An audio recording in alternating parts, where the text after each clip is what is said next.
नमस्ते। मैं हूँ दीपा सिंह और मेरे साथ है रतन शादा जी और हम लेके आए हैं इस वीक का सारांश आपके लिए। तो रतन जी, आज ये वाला वीक तो हम भारतीयों के लिए बहुत ही स्पेशल वीक रहा है। बिल्कुल बिल्कुल बिल्कुल दीपा जी, फर्स्ट ऑफ ऑल प्रणाम सभी दर्शकों को। और ये सप्ताह तो बिल्कुल भारत का सप्ताह रहा है। हाँ, बट ये ना, जैसे कहते हैं ना कि जब भी बहुत खुशी वाली बात होती है तो बीच में नजर ना लगे, इसलिए थोड़े नजर मतलब वो ऐसे नजर बट्टू वाली सिचुएशन आ ही जाती है कि जब एक तरफ चंद्रयान 3 की सफलता पे पूरा विश्व जो है वो भारत को बधाइयां दे रहा है और ऐतिहासिक एक अध्याय जुड़ गया है भारत के अचीवमेंट्स में, उपलब्धियों में। लेकिन फिर भी कहीं-कहीं से ऐसे जलने की बदबू आ रही है। कई लोग हैं जो बड़े परेशान हैं, बड़ा पेट में दर्द हो रहा है। ये कैसे पॉसिबल है? मतलब ये तो एक पॉजिटिव ऐतिहासिक पल है। ये तो इससे किसी को तकलीफ क्यों हो रही है?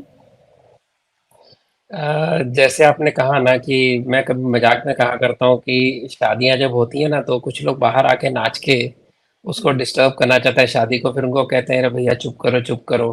तो ऐसे कुछ विघ्न संतोषी लोग होते हैं जिनको कोई भी शादी के अवसर पर, खुशी के अवसर पर कुछ ना कुछ नज़र बट्टू लगाना होता है, कुछ ना कुछ वहाँ कलह डालनी होती है। तो ऐसे लोग हैं कुछ जिनकी दृष्टि इसके पास जाती ही नहीं, राजनीति के पास जाती ही नहीं। मैं मानता हूँ कि जब ये चंद्रयान उतर गया चंद्रमा के ऊपर, उसके बाद में इतनी फॉल्टलेस, इतनी ज़बरदस्त जब अपने को मिली है एक उपलब्धि, उसके बाद में इसको लेकर अपने घटिया बयान करना या राजनीति का बयान करना, ये अच्छी बात नहीं है।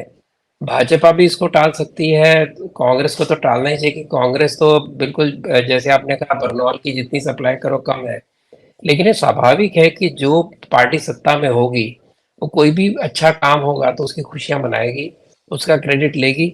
और शुरू से हर पार्टी करती है और करेगी, ये बदलने वाला नहीं है। कल को कांग्रेस आएगी तो कांग्रेस भी करेगी। लेकिन अगर कांग्रेस इस स्तर पे उतरती तो भाजपा ने शायद उस स्तर कम से कम कुछ दिन तो टाल टाल सकती है, वरना हम उनकी श्रेणी में आ जाएंगे। तो मैं ये मानता हूँ कि सारा भारत खुश है, जिस भारत का हर व्यक्ति खुशी मना रहा है, उस समय इस तरह की बहसें टीवी पे होना, उस समय ऐसे उद्गार निकालना, इस प्रकार के ट्वीट डालना जिसके अंदर नहीं नहीं हमने किया इसलिए वो हुआ। अभी ये तो है ना कि भाई मेरे पूर्वज जो थे इसके कारण आज जो भी हूँ पूर्वज के कारण हूँ, ये जिद के साथ कि नहीं हमने ही सब किया। ये एक झूठा एक मशहूरी लेने का, उधार की मशहूरी लेने का प्रकार है।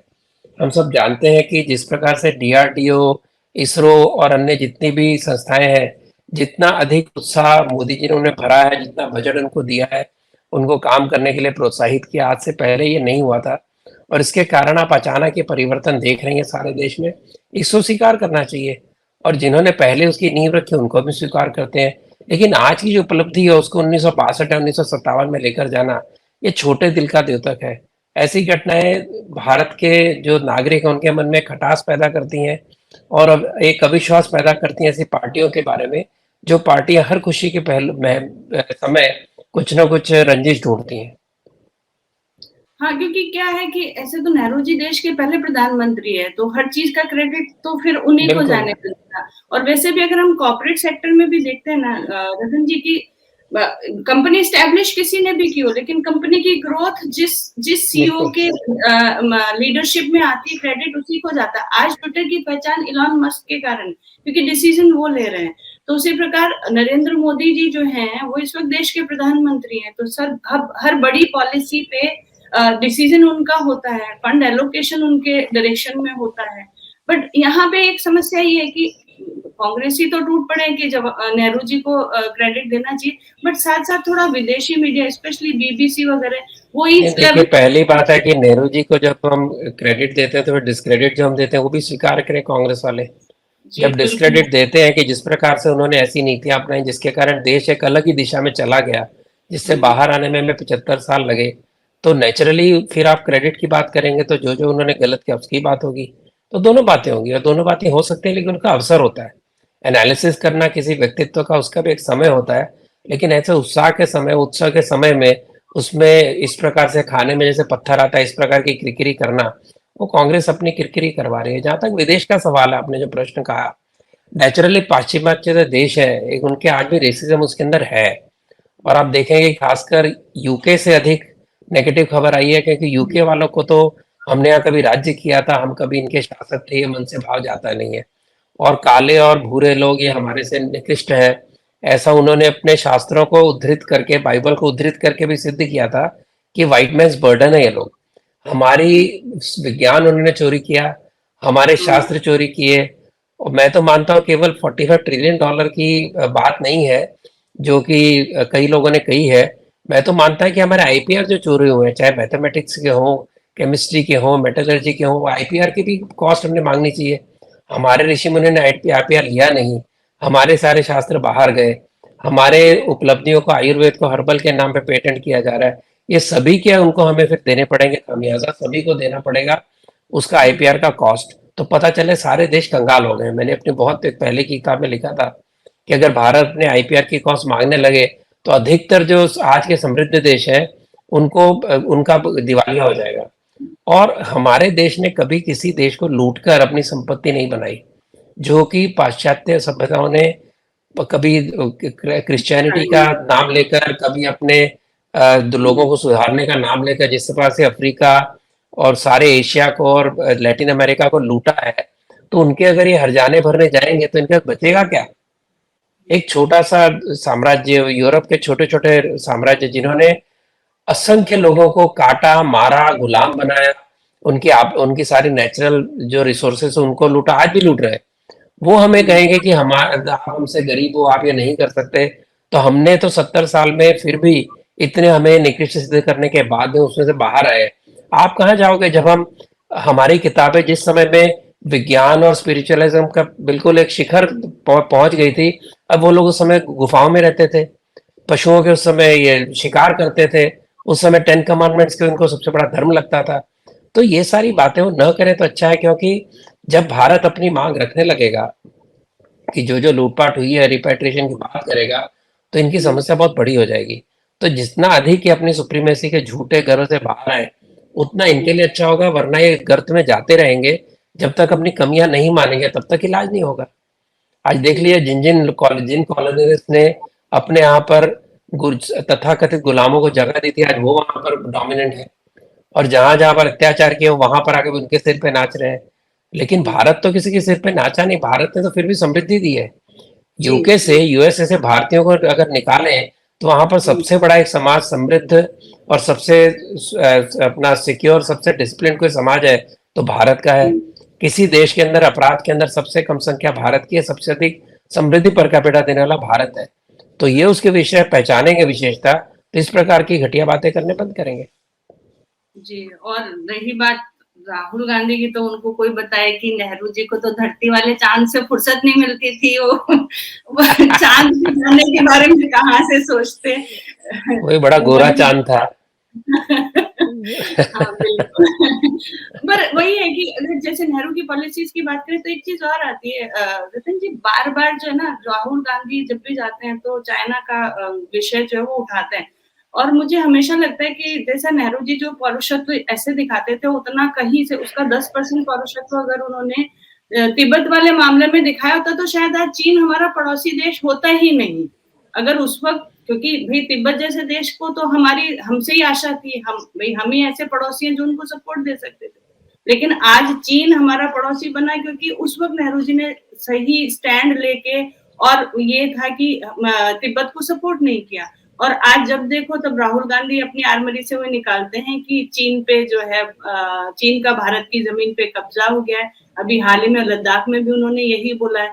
फिर कारगिल में उन्होंने बोला है कि जो है मुसलमानों पर जो है भाजपा जो स्पेशली वो सीधा अब तो बिल फाड़ने लगे हैं। अभी तक तो इस्लामोफोबिया की बात होती थी भारत में। अब वो कहते हैं कि जो है ये भाजपा की स्ट्रैटेजी है, ये भाजपा का काम करने का तरीका है कि वो मुसलमानों पर अत्याचार करते हैं। और कारगिल का स्टेटमेंट जो है वो बहुत ही, देखा जाए, देश विरोधी स्टेटमेंट है, देश की छवि खराब करने वाला है विश्व के स्तर पे। देखिए, जहां तक तिब्बत का सवाल है, एक ऐतिहासिक तथ्य है कि 1500 साल तक चीन और भारत इकट्ठे रहे, ज्ञान विज्ञान का आपस में लेन देन किया, कभी कोई झगड़ा नहीं हुआ। बहुत पीसफुल एक्सचेंज, वहाँ के यात्री यहाँ पर आते थे, यहाँ की ग्रंथ वहाँ जाते थे, उनका ट्रांसलेशन होता था। यहाँ का यहाँ का भिक्षु वहाँ गए, उन्होंने वहाँ पर ज्ञान फैलाया। ये सारी बातें वहां पर चीन मानता रहा है, आज भी उसके इतिहास में उसका उल्लेख है। लेकिन ये कैसा क्या हुआ कि 1947 के बाद में कहाँ हमारे कदम गलत पड़े कि जो हमारा मित्र देश हो सकता था हमारा दुश्मन हो गया। और जो मित्र देश था, उस जब वो अपने अपने पंजे दिखाने लगा तो जबरदस्ती उसको उसके आगे झुकना ये कहाँ तक उचित था। जैसा भाजपा ने कल बताया है कि नेहरू जी ने खुद स्वीकार किया कि 3,500 टन चावल उस समय चीन को दिया गया जब चीन तिब्बत पर कब्जा कर रहा था। और लद्दाख की कहानी तो कई बार हम सुन ही चुके हैं, जो लद्दाख में हुआ, किस प्रकार से 40,000 स्क्वायर किलोमीटर गया वहां से, और सारा इतिहास हम जानते हैं। उस इतिहास को उधेड़ना और खुद कम्युनिस्ट पार्टी के साथ में अपना सीक्रेट एमओयू साइन करना, जिसको पब्लिक कर नहीं रहे वो लोग, जब यहाँ पर हमले हो रहे थे वहां पर साइन कर रहे थे। तो ये सारी बातें तो बताती हैं कि कांग्रेस ने देश के ऊपर हमेशा खुद का स्वार्थ रखा है। और जहां तक कारगिल की बात है, मानता हूँ कि जो चीन के बारे में बकवास करते रहते हैं वो तो चीन की जो डेटा मिलती है उसी को बताते हैं, तो छोड़ दीजिए। लेकिन कारगिल, जहाँ का जो 100% के आसपास मुस्लिम है, कुछ बौद्ध भी होंगे, और जहाँ के मुसलमानों ने हमेशा देश के साथ खड़े रहे, जिन्होंने जिन्होंने कारगिल के समय सबसे पहले भेद खोला कि चीन का यहाँ पर पाकिस्तान का अतिक्रमण हुआ है, ऐसे देशभक्त मुस्लिम समाज के अंदर वहाँ के बकरवाल होंगे, अन्य समाज होंगे, उनके मन में शक डालना कि उनके बाकी लोगों पे अत्याचार हो रहे हैं, झूठ खबर फैलाना, ये कहाँ तक शोभा देता है। और कांग्रेस का इतिहास तो रक्त रंजित है। जितने बड़े बड़े दंगे, वन साइडेड दंगे कांग्रेस के जमाने में हुए, मलियाना का जैसे उल्लेख होता है, जिसका जहाँ कोई इंक्वायरी भी नहीं हुई, और नेली की हम जानते हैं जिस प्रकार की हरकतें हुई हैं, सारी हरकतें लोग जानते हैं। और जिस कांग्रेस बीजेपी राज के अंदर सबसे कम दंगे होते नजर आ रहे हैं बड़े बड़े, जिसके राज्य के अंदर सबसे अधिक बेनिफिट वो माइनॉरिटी जिसका बनाम आज मुस्लिम बना हुआ है, अपनी जनसंख्या से अधिक जो लाभ उठा रहे हैं, कहीं जात पात का भेदभाव नहीं, उनके मदरसे मॉडर्न किए जा रहे हैं, उनको मॉडर्न पढ़ाई के लिए उत्सुक किया जा रहा है, उनकी संख्या सरकारी नौकरियों में बढ़ गई है, उनकी जनसंख्या तेजी से बढ़ रही है, सारी बातें होते हुए इस प्रकार की बात करना। और जहां पर मुस्लिम समाज है वहां पर क्या होता है हम जानते हैं, सो कॉल्ड सेंसिटिव जोन्स की बात हम जानते हैं, जहां जरा भी उनका संख्या 25-30% से ज्यादा हुई, वो एक सेंसिटिव जोन बन जाता है। नू में क्या हम देख रहे हैं, बंगाल में क्या हम देख रहे हैं, जगह जगह परिस्थितियां हैं। तमिलनाडु में भी है, जहाँ क्रिश्चियन जहाँ पर डोमिनेंस है वहां पर किस प्रकार से अत्याचार हो रहे हैं, और अत्याचार इन द सेंस को हिंदुओं को अपने त्योहार मनाने की समस्या, अपने जुलूस निकालने की समस्या, इसी ये सारा हम देख रहे हैं। उसके बावजूद अगर ऐसी बातें करें, अज्ञान है या झूठे प्रोपेगेंडा सहारे वो अपने आप को विरोधी बताना चाहते हैं। आज तक जो भी उन्होंने आरोप लगाया किसी का उनके पास तथ्य नहीं थे, कई बार उनको माफी मांगनी पड़ी। तो ये तो उनका एक बहुत एक बचकानी हरकतें हैं। और साथ में उनके साथी हैं जो बोलते हैं जो भाजपा का वोट देते हैं राक्षस है। ऐसे साथी है जो कहते हैं कि पीवी नरसिम्हा राव ये बीजेपी के पहले प्राइम मिनिस्टर थे, उनके सबसे उपलब्धि वाला प्राइम मिनिस्टर, उसको डिसोन कर रहे हैं। पहले नेताजी को डिसोन किया था, फिर पटेल जी को डिसोन किया था, मनमोहन मनमोहन मालवीय को डिसोन किया था। जब उसको अन्य लोगों ने उठाया तो कहते जी हमारे आइकॉन आप चोरी कर रहे हो। हम चोरी कहाँ कर रहे हैं, हम तो क्या केवल ऐसे महापुरुषों को उचित स्थान दे रहे हैं। तो अगर पीवी नरसिम्हा राव के लिए इनका दिल्ली में जगह नहीं थी, दिल्ली में अग्निदाह करने की जगह नहीं थी, पूरी स्टोरी कल आई है। कितनी बुरी, कितना बुरा लगता पढ़ने के बाद में कि आप इस प्रकार के उनके बारे में उनको आपने कांग्रेस का कार्यालय के लिए दरवाजा तक नहीं खोला, आपने उनको कोई समाधि बनाने नहीं दी, आपने कहा अंदर में जाओ वहां जाके जो करना करो। ये जो बहुत एक जेलसी और नीचता का भाव है, उसके बारे में सुनना पड़े हमें इस प्रकार से, तो ये वास्तव में कांग्रेस के लिए बड़ी दुर्भाग्य की और शर्मिंदा होने की बात है कि इस प्रकार वो बिल्कुल परिवार के ऊपर सोचते ही नहीं, और जो उनके साथ ना वो हमारा दुश्मन है और राक्षस, इस प्रकार की भाषा का उपयोग ये राहुल गांधी स्वीकार करते हैं। वरना आज तक किसी न किसी इन सबको टोका होता, कहते हमारे विचार नहीं, हम इसके विरुद्ध है। फिर वो कहते थे ये तो हमारा नेता है ही नहीं, ये इसकी बात है, हमारी बात नहीं है। अरे सुरजेवाला तो आपके स्पोक्स पर्सन है। राहुल गांधी की उस सारे जो झुंडली है उसमें सबसे इंपॉर्टेंट झुंडली के सदस्य हैं, उनको भी अस्वीकार कर दोगे। तो ये व्यक्ति की स्वतंत्रता के नाम पर कांग्रेस 10 दिशा में 10 मुंह से बात करती है। तो ये तो उसका ही उसी का एक्सपोजर है, लोगों का नहीं है। लोगों को पता है वो क्या कर रहे हैं, लोग समझदार है। तो ये जो राहुल गांधी की समस्या है, कांग्रेस की समस्या है, और परिवारवाद का जब तक साथ नहीं छोड़ेंगे। कल इंडिया टुडे का बड़ा अच्छा एक सर्वे था, उस सर्वे के मुताबिक जो कांग्रेस के भी सपोर्टर हैं और जिन्होंने कांग्रेस को एक अच्छी पार्टी माना है, उसकी बढ़त मानी और राहुल गांधी की बढ़त मानी, वो भी कह रहे हैं कि अगर कांग्रेस गांधी परिवार से मुक्ति पाएगा तो कांग्रेस और तरक्की करेगी। ये उनके बिल्कुल। सपोर्टर कह रहे हैं। तो एक लाइबिलिटी को लगातार एसेट दिखाना और उसके कारण अन्य नेताओं को नकारना, ये कांग्रेस अपने पैर में खुद कुल्हाड़ी मार रही है। कुछ करने की जरूरत नहीं है। हाँ, बिल्कुल।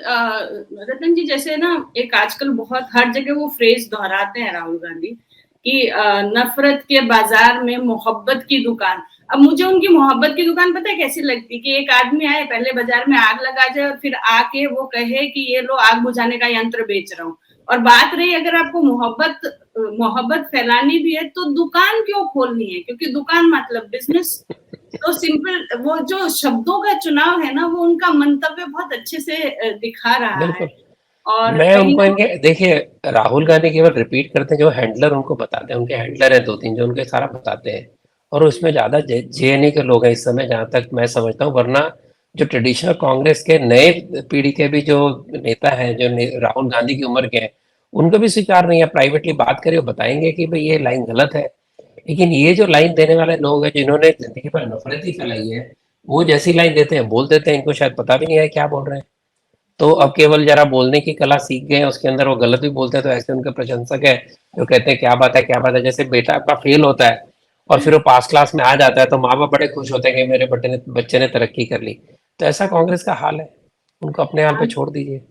कुपुत्रों को जो है फैमिली बिजनेस को भट्टे बिठाते हुए देखा था। ये पहली बार ऐसा है कि एक मतलब सबसे देश की सबसे पुरानी राजनीतिक पार्टी जो है उसका मतलब सिर्फ ये, क्योंकि वो गांधी पर नाम के साथ चल रहे हैं इसलिए, क्योंकि एक अच्छे प्रजातंत्र के लिए, एक स्वस्थ प्रजातंत्र के लिए एक मजबूत विपक्ष सबसे बड़ी आवश्यकता होती है, और ये मैं वही। इसलिए कभी भी इसको गांधी नहीं कहता हूँ कि गांधी जी के साथ मिक्सअप करना चाहते हैं लोग, और इसीलिए सरनेम भी लिया था।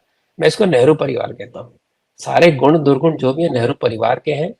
और ये हमें स्वीकार करना पड़ेगा। गांधी देकर उनको कुछ अलग परिवार मत बताएं, वो नेहरू हाँ, खानदान ही चला रहा है। हाँ, तो वो उसके अंदर क्या गौरव होता है कि वो लड़के, गौरव सरनेम है, वो तो हाँ, क्या हाँ, उधार लिया हुआ सरनेम है, क्योंकि गांधी का बिल्कुल एक्चुअली कुछ बिल्कुल लेना देना नहीं है उससे। बिल्कुल बिल्कुल।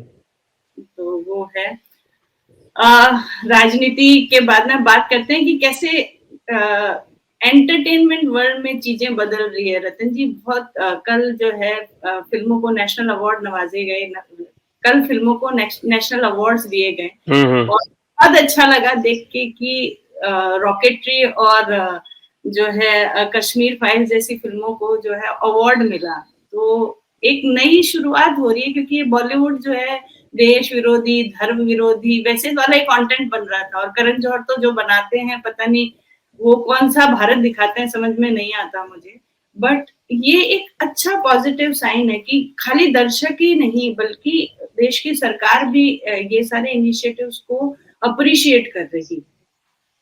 बिल्कुल बिल्कुल, और इसलिए अप्रिशिएट करती है क्योंकि जनता अप्रिशिएट कर रही है। वरना ऐसी एक आध फिल्म पहले भी आ जाती थी। लेकिन अब तो ऐसा है कि ऐसी पिक्चरें ही ज्यादा चल रही हैं और लोग स्वीकार कर रहे हैं। गदर 2 की जो जो सफलता है वो बताती है कि ऐसा देशभक्ति का जज्बा है कि 1990 के डिजाइन में बनी पिक्चर भी चल रही है और अभी तक चले जा रही है, केवल जी। इसलिए कि उसके अंदर एक देशभक्ति का जज्बा है।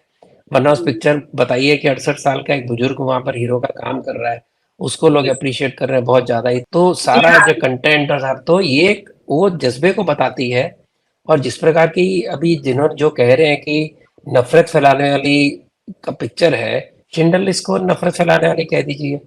और अभी जो जो उन्होंने इंटरव्यू लिए थे विवेक अग्निहोत्री ने, उस इंटरव्यू की अगर बात करें, उसके ओरिजिनल इंटरव्यू उन्होंने Z5 पे रिलीज किए हैं, वो देखेंगे तो उसको क्या कहेंगे?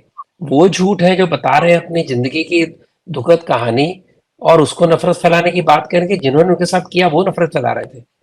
जब भी उनके ऊपर ये अत्याचार हो रहे थे उसको स्वीकार नहीं किया गया। 30 साल तक उनके कोर्ट केस नहीं हो रहे।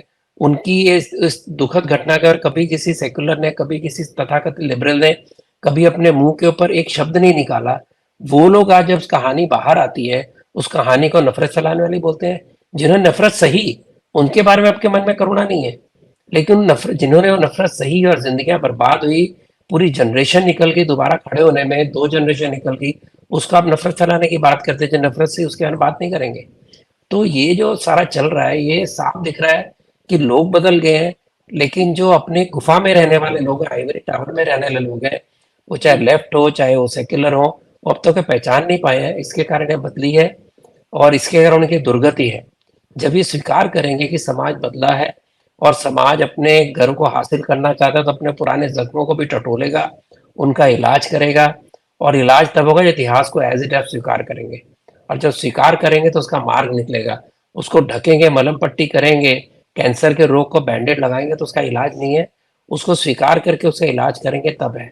उसका इलाज क्या है कि जिन्होंने गलती की स्वीकार करें, जो ऐतिहासिक गलतियां उसको स्वीकार करें और उसको अपना ना माने।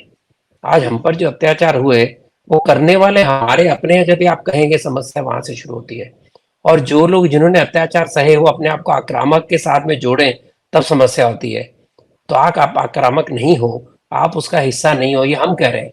लेकिन जो लोग उनको बार बार कहते नहीं तुम वही हो, वो उनके मन में इस प्रकार की नफरत का भाव, एक दुख का भाव, एक प्रकार से डिवीजिव भाव फैला रहे हैं। इस वरना पाकिस्तान में बनता, वरना पाकिस्तान बनने के बाद उसकी हम प्रशंसा न कर रहे होते, वहां पर जो माइनॉरिटी कुचली जा रही है उसके ऊपर आवाज उठाते, वो कहने वाले भी अब नफरत के भेदभाव हो गए, उसको भी आप कह नहीं सकते। तो एक विचित्र एक मानसिकता है जो अपने आप को उस पर्टिकुलर थिंकिंग से बाहर नहीं ला रही है, और इसके कारण उनकी दुर्गति है। समाज आगे बढ़ना चाहता है, पुरानी बातें छोड़ना चाहता है, इसके साथ ही हमारे ऊपर जो अत्याचार है उसको एक बार सामने उसको स्वीकार करके आगे बढ़ना चाहता है, वरना सबक क्या सीखा इतिहास से। तो उसको लोग नहीं स्वीकार कर रहे। और आप एक और बात देखिए, जो मुझे पिछले हफ्ते बहुत अच्छी लगी कि ये जो ब्रिक नेशंस के अंदर देशों की संख्या बढ़ाई गई है, उसके अंदर मोदी जी का बहुत बड़ा रोल रहा है। तो चाहे यूएनओ को रिफॉर्म करने की एक बात को लेकर मोदी जी जिद कर रहे हैं, चाहे ग्लोबल साउथ को इकट्ठा लाने का एक लीडरशिप का जो भाव मोदी जी ने अपने साथ में खड़ा किया सारे विश्व में, उसको लोग स्वीकार कर रहे हैं, वो एक बड़ा परिवर्तन है। और अभी G20 के अंदर जिस प्रकार से केवल ये पॉलिटिकल नहीं तो इकोनॉमिक, कल्चरल, हर चीज को, आयाम को खोल रहे हैं, व्यापार को खोल रहे हैं, एक बहुत बड़ा एक परिवर्तन है। और साथ ही अभी जो ग्रीस में गए मोदी जी, 40 साल बाद वहां कोई प्राइम मिनिस्टर ग्रीस में गया है। मुझे ये समझ नहीं आता, मोदी जी मंगोलिया पहली बार, पहला प्रधानमंत्री मंगोलिया में मोदी जी गए थे। किसी देश में 28 साल बाद प्रधानमंत्री जा रहा है, कहीं 36 साल बाद जा रहा है, कहीं 40 साल बाद जा रहा है, कहीं 70 साल बाद जा रहा है। तो क्या कारण है कि हमारे अब तक के प्रधानमंत्री पश्चिम देशों को छोड़ के, कि उनका ध्यान ही जाता नहीं था, पूर्व में जापान के आगे सोचते नहीं थे। तो भारत के सर्कल को छोटा करने वाले और गोरी नस्ल के लोगों के सामने झुकने वाले, आज मोदी जी अफ्रीका के लिए इतना, उसको साथ में लाने के लिए इतना काम कर रहे हैं। तो ये लगातार एक जो आकर्षण था पश्चिम की ओर, इस आकर्षण से परे उठकर देश का भविष्य अगर बढ़ाना है, देश का स्फीयर ऑफ इन्फ्लुएंस जो बढ़ाना है, उसका एक जो बहुत एक कश्मकश मोदी जी कर रहे हैं, उसके बारे में हमें ध्यान देना चाहिए। वो हम देख नहीं पा रहे, हम समझ नहीं पा रहे कि मोदी जी ने किस प्रकार अलग अलग देशों को जोड़ते हुए आज ऐसी स्थिति खड़ी कर दी है कि मोदी जी जो प्रस्ताव चाहे यूएनओ में पास करवा सकते हैं। मोदी जी नई आर्थिक व्यवस्था खड़ी कर सकते हैं, रुपी ट्रेड बढ़ा सकते हैं, यूपीआई की सॉफ्टवेयर बाहर लेके जा सकते हैं। ये सारा जो कोऑपरेशन सारे देश कर रहे हैं, उसके पीछे ऐसे लोगों को जो एक हम बढ़ा रहे हैं, वो अपने संबंध बढ़ा रहे हैं, इसकी जो क्रिटिकलिटी है इसको बहुत लोग समझ नहीं पा रहे। मुझे लगता है ग्रीस फिर एक बार फ्लैग है, जिससे पता चलता है कि किस प्रकार भूले हुए देशों को भी मोदी जी याद कर रहे हैं, संबंध बढ़ा रहे हैं, जिसका उपयोग कहीं ना कहीं निश्चित रूप से होता है। जी। ऐसा नहीं हो सकता कि आप अगर अपना अपना सारा स्फीयर ऑफ इन्फ्लुएंस अब यूएसए, यूके, जर्मनी या चीन और जापान से बांध के रखें, उसका उत्तर नहीं है। चीन के साथ जो हाल हम देख ही चुके हैं, उसको छोड़ दें तो अपनी नजरें, जब मैं आपको एक छोटी घटना बताता हूँ, अपने ये गोयनका गुरु जी जिन्होंने म्यांमार से दोबारा विपश्यना का ज्ञान भारत में लाए, फिर सारे दुनिया में फैलाया, वो 1950 के दशक में नेहरू जी के मिले थे। ये उनके मुंह से मैंने खुद घटना सुनी हुई है, जब वो जो रहते थे मुंबई के अंदर। तो उन्होंने कहा कि सारा जो साउथ ईस्ट एशिया का भाग है, जो सारा एक बुद्ध समाज है, सारे बुद्ध देश है दुनिया भर में, उनके साथ अगर अपने संबंध बढ़ाएंगे तो एक पूरे वेस्ट के सामने एक बहुत बड़ा ब्लॉक हिंदू बुद्धिस्ट नेशंस का खड़ा होगा, जिसका बहुत बड़ा इन्फ्लुएंस और बुलवार्क अगेंस्ट द वेस्टर्न इंपीरियलिज्म बन सकता है। तो नेहरू जी ने उनको ये कह के डिसमिस कर दिया, क्या गरीब देशों की ओर देखते हो, क्या उनको देखते हो, देखो पश्चिम की ओर देखो, मॉडर्न देश है उनकी ओर देखो। ये हुँ, सोच थी। तो जब ये सोच होती है कि आप आपकी दृष्टि हमेशा पश्चिम की ओर रहेगी कि आप पश्चिम से ही सारे इन्फ्लुएंस हो रहे हैं, तो यहाँ यही हालत था कि भारत आइसोलेट हो गया था।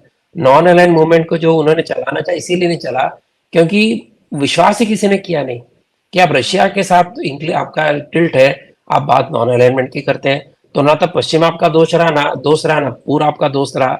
उसके जी। अंदर एक इंडिपेंडेंट स्टांस लेने का जो काम मोदी जी ने किया है, इसके लिए जब वो यूक्रेन रशिया युद्ध के अंदर अपना स्टैंड लेते हैं तो उनके साथ दुनिया खड़ी रहती है, उनको बॉयकॉट नहीं करती, सैंक्शन नहीं करती। ये जो परिवर्तन है इसको हमें अप्रिशिएट करना चाहिए। जी, बिल्कुल रतन जी, क्योंकि जैसे लोग मोदी जी की हर बात को क्वेश्चन करते हैं। अभी वो ब्रिक्स के समिट में एक पानी की बोतल का ढक्कन नहीं खुल रहा था, तो लोग कांग्रेस उसी को मुद्दा बना रही है, पर वो ये नहीं समझ रहे आज की तारीख में आप आंख बंद करके भारत के बारे में सोचिए तो क्या इमेज उभरती है, और वही अमेरिका के बारे में सोचिए। फर्क सिर्फ इतना है कि उसको जो बाइडेन लीड कर रहे हैं और भारत को नरेंद्र मोदी जी लीड कर रहे हैं, तो परसेप्शन और इमेज कैसे बदल जाती है एक स्ट्रॉन्ग लीडर के होने से, वो समझ में आ जाएगा बड़ी आसानी से। देखिए मैं केवल स्ट्रांग है, मैं डिप्लोमेटिक जो मैंने आपको मूव्स बताए वो सारे मूव्स हम्म, आपको बताते हैं कि अंतर्राष्ट्रीय स्तर पे हम यहाँ तक कैसे पहुंचे हैं। और जी। आज की भाषा में कहता तो कांग्रेस खुद ही ढक्कन ही है, तो उनके नेता भी ढक्कन है। तो जी। उनका उनका हाँ, ध्यान केवल बोतल के ढक्कन पर जाता है, तो उनकी समस्या है वो।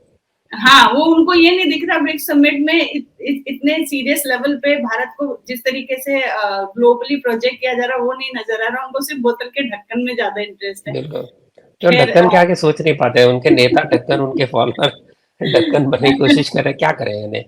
जिस जी। प्रकार की भाषा का उपयोग हो रहा है, जिस प्रकार से एक देश के नैरेटिव को इतने विशाल ग्लोबल लेवल पे ले जाने वाले की बात छोड़ के तुच्छ बातों पे बहस हो रही है। अगर चंद्रयान पहुंचता है तो उसको मैं कि तुम यहाँ पर उतारा जाता है। तो ये एक दुखद है, लेकिन इसका खामियाजा कांग्रेस ही भुगतेगी। कांग्रेस को सोचना पड़ेगा कि जिस स्तर की पार्टी थी और किस स्तर पर आ गई है, ऐसे आगे। एडवाइजर उनको कहाँ लेके जा रहे हैं, ये कांग्रेस को सोचना पड़ेगा।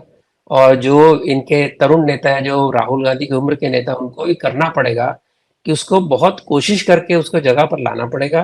केवल दुख प्रदर्शित करने से नहीं होगा। आज भी साइडलाइन है, फिर भी साइडलाइन रहेंगे। उनको लगता है कि अगर हमने सच कह दिया कि राजा के पास तो कपड़े नहीं है, तो शायद उनको और दूर कर दिया जाएगा। वो तो दूर हो चुके हैं। ये सारी जुंडली इस समय पास में बैठी है, ना तो उनको ज्ञान है, ना उनको समझ है, ना उनकी डेप्थ है। तो इसमें से अगर कांग्रेस बाहर नहीं निकलती तो मोदी जी को बहुत बहुत शुभकामनाएं 2024 से, अभी 24 के लिए अभी से। जी, बिल्कुल, ये इसी नोट पे 2024 की शुभकामनाओं के साथ हम अपना आज का एपिसोड समाप्त करते हैं। अगले नमस्कार एपिसोड जी। में नेक्स्ट वीक मुलाकात होगी। नमस्ते। नमस्कार।